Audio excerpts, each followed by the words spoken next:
Bienvenue de nouveau au Nomade Reggae Festival en compagnie de Mellow qui viennent tout juste de sortir de scène. Donc Mellow, bonsoir. Hello. Ouais. Donc première question, donc à propos de leur dernier album Large qui est sorti tout récemment. Tout d'abord, c'est un album qu'ils ont voulu assez vintage. Déjà tout d'abord par rapport à la pochette, pourquoi est-ce qu'ils ont voulu avoir un rendu assez 60s ou 70s avec une pochette, on va dire, connotée hippie, voilà, entre guillemets. So first, welcome to the Nomade Festival Merci. again. First question about your last album, Large.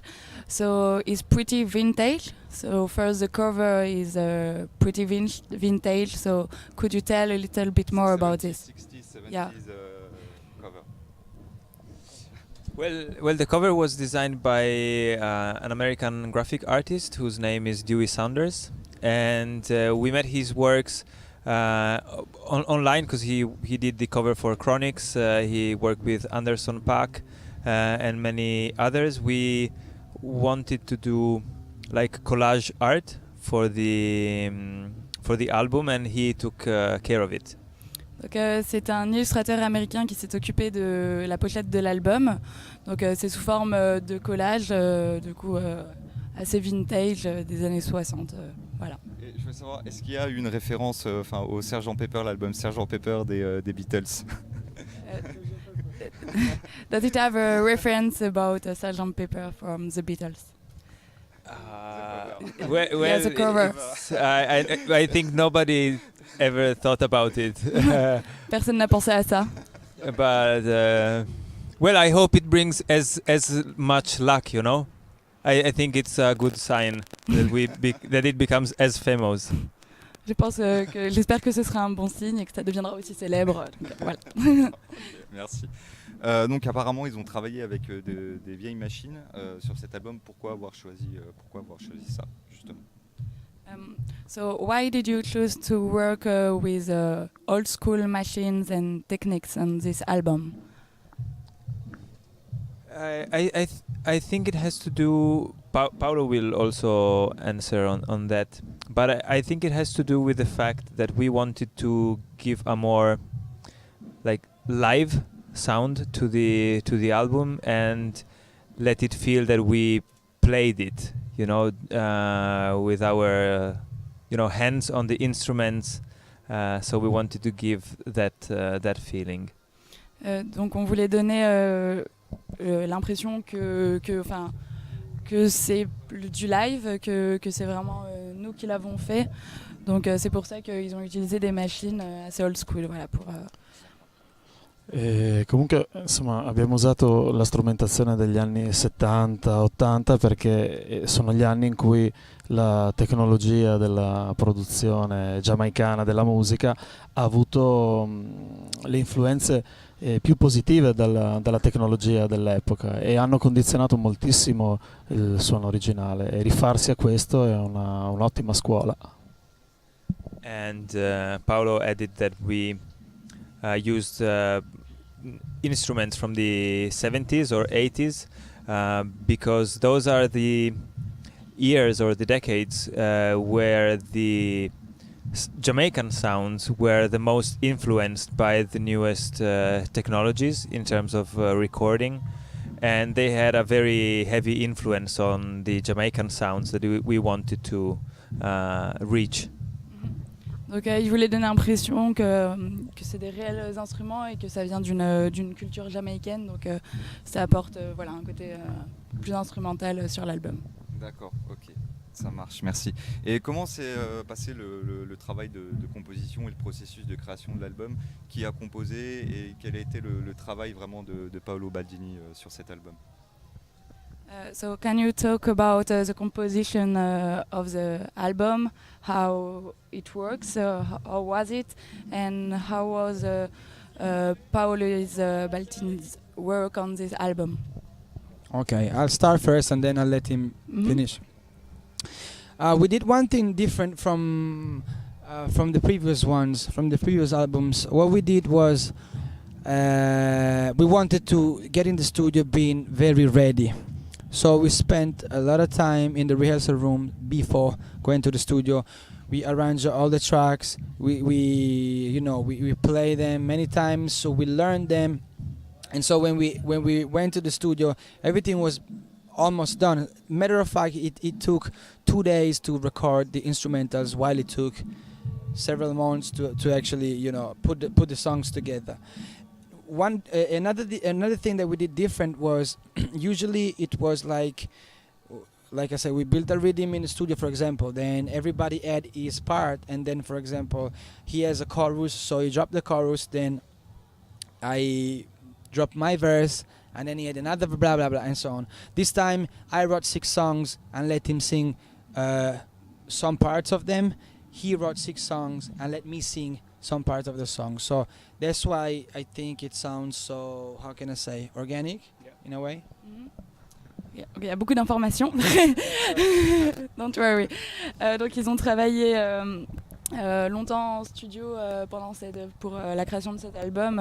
Donc c'était déjà tout fait. Et donc il est revenu pour remixer pendant 2 jours les morceaux. Et ensuite un long travail pour les remettre tous ensemble, pour remixer tout l'album. Et donc voilà, grosso modo c'est ça. Ok, merci. Sì, aggiungo solo una cosa: di solito una band registra un disco, va in tour, suona le canzoni nuove per dei mesi, per un anno. Finito il tour, alla fine la band sarebbe realmente pronta per registrare veramente le canzoni come si dovrebbe fare, e noi in qualche modo abbiamo cercato di arrivare a quel punto, ovvero di avere realmente le riprese di una band che suona contemporaneamente un brano che fa già parte della storia della band, e questa insomma è la differenza reale che ho cercato di far guadagnare al progetto in questo lavoro qui. Usually a band releases an album, then records the new songs, then releases the album and goes on tour, and after 1 year on tour the band is ready, like masters the song well enough that they would be ready to record them, and Paolo wanted to reach that level before recording, so making the songs part of the history of the band already before recording them, and that made the real difference in the studio. Merci. Donc là, c'est une question qui s'adresse à Paolo Baldini, justement. Est-ce qu'il y aura une déclinaison dub de l'album? Large in dub.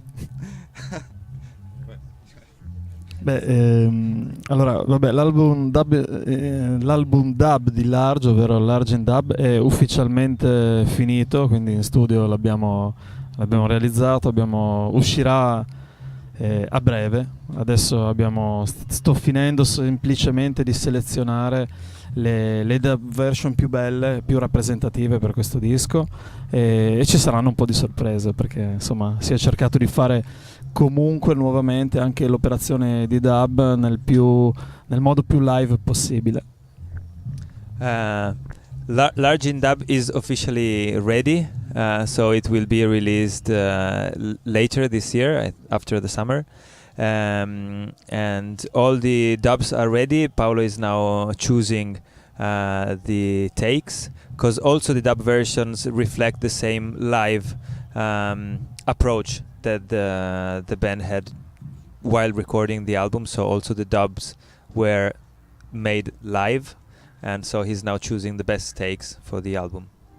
Donc Large in Dub est officiellement prêt, donc ça sortira en décembre. Maybe earlier, Oui, but peut-être plus tôt, on espère. Ok. Ça marche. Merci. Et justement, encore une question pour Paolo Baldini.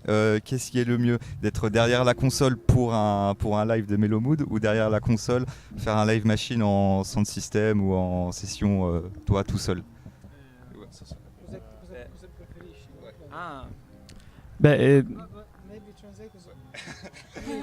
We're not sure that. Qu'est-ce qu'il préfère, être l'ingénieur du son pour Mellow Mood, ou justement être tout seul en session sound system, ou, It's okay. Beh, non posso scegliere, diciamo, sarebbe come scegliere se vuoi più bene al papà o alla mamma, quindi a prescindere non si direbbe. Sono due approcci diversi perché seguire la band con la console o fare il dub in post-produzione di tracce già registrate è una cosa diversa. Emotivamente sono entrambe due cose molto, molto potenti e che mi danno molta soddisfazione a farsi. Spero di poter continuare a farle entrambe il più tempo possibile. He can't really choose. It would be like choosing between your mother or your father. They are two very, like, drastically different approaches. Because taking care of the front of house for a live band is one thing, but doing post-production on some recorded tracks has another powerful effect, as powerful but very different. So he hopes that he will continue to be able to do the two things at the same time for as long as possible. Donc c'est très difficile de choisir, c'est choisir un peu comme sa mère, entre son père et sa mère. Donc il espère qu'il pourra continuer à faire les deux, voilà, travailler sur ces deux approches totalement différentes. Ok, merci. Donc là, je m'adresse aux two twins. Twins, ouais. Ce soir, on les a pas vus avec la guitare, justement, alors qu'auparavant sur les lives précédents, on les voyait avec une guitare. Là, ils ont un guitariste. Est-ce qu'ils en ont marre de jouer de la guitare sur scène et ils préfèrent se concentrer sur le chant? We didn't see you tonight with your guitar on the stage. So, do you have enough of playing guitar? Just sing. You prefer just sing? Well, we had a new member in the band, and this one plays the guitar way better than we do. So we are very happy that we don't have to play it anymore. Donc on a un nouveau guitariste et il joue beaucoup mieux que nous. Donc on est très content de l'avoir. Voilà. Ok, ça marche. Bah tiens, je te laisse la parole si toi tu veux poser quelques questions ou sinon j'enchaîne. Bah écoute, tu peux enchaîner. Ok, ça marche. La fin du morceau It Can't Work me fait beaucoup penser à l'Italie. Est-ce que c'est pour apporter une touche italienne à cet album? The end of the song It Cannot Work remind Italy. Do you want to bring an Italian touch on this album? But well, that Italian touch, that Italian flavor was it was an idea of our keyboard player, Filippo. I don't know. He just came out with that melody, which sounds very Italian. But I don't know. I don't know what was in his mind actually. It was just freestyling, maybe. I don't know. We should ask him because we don't know. Your producer, you say? No, our keyboard player. You're talking about the melody. Okay. Yeah, Okay. very Italian. Oh yeah. Yes. Donc c'est le pianiste qui a choisi ce morceau, donc ils ont trouvé ça bien, alors ils sont restés là-dessus, voilà. Okay. J'avais peut-être une question. On your song Large is a very, how can I say, involved song, like you say, consume a man. So what does it a particular event or political event that inspire you this song, or something that mark you personally? Not any event in particular. Probably just the general tendency of the human beings, I would say. But mostly, I think it was there is enough music nowadays that gets airplay in Europe, Italy as well, and America. I think actually everywhere in the world right now, because everywhere in the world, everywhere you go, you hear the same music nowadays. You really have to search if you want to get the music from the place. You understand? What plays in the radio is basically the same thing, and most of that music has the same content. It has the same lyrics, and it only talk about the same things. And most of that is, I got rich. I come from there, and now I go to the Gucci store, and all that bullshit. It's really, and I was very tired and annoyed because I see that this type of music has a power on the youths, and and is also destroying our culture, because that is really no culture. Is that's so American, you know what I'm saying? It's the lifestyle that we don't have in our culture. It's not part of us, and even if it was, it would be wrong. So we wanted to put out a song that had exactly the opposite message, which is the thing we think it's true and necessary to be heard and delivered, you know, especially for the young ones, because they don't have filters. Donc, pour traduire rapidement, donc il y a beaucoup de chansons, notamment américaines, qui parlent de vouloir devenir riche, de consommer, et donc ils voulaient prendre l'exact opposé, donc voilà, ce qui se fait de moins en moins. So sorry, but we have to finish. So Just a question. If you, est-ce qu'ils peuvent nous parler plus précisément du travail également sur le morceau Miss Mary, parce que le travail du clavier est également important. Ouais. So can you talk about your song Miss Mary, and are you talking someone precisely? Oh, yeah. The funny thing is that everybody when they, you know, probably when they're scrolling down on Spotify or whatever, or they get the CD and they read Miss Mary, they think it's a ganja tune. Also because the length of the song is 4:20, and it was not made on purpose. It was really random. It's crazy. It's crazy. It's very funny. But no, it's not a ganja tune. It talks about this lady who's a landlady and a bad one.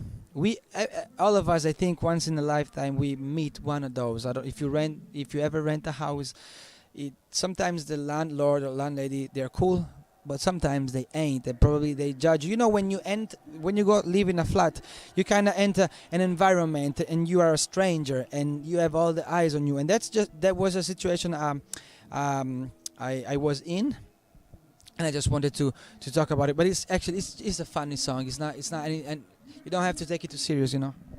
Donc, on prenait habituellement, les gens pensent que ça parle de ganja, alors que pas du tout, c'est un hasard. Et donc ça raconte l'histoire d'une petite fille en colère. Voilà. Donc we are going to conclude. So thank you very much for tonight. It was a pleasure. Thank you. Thank you.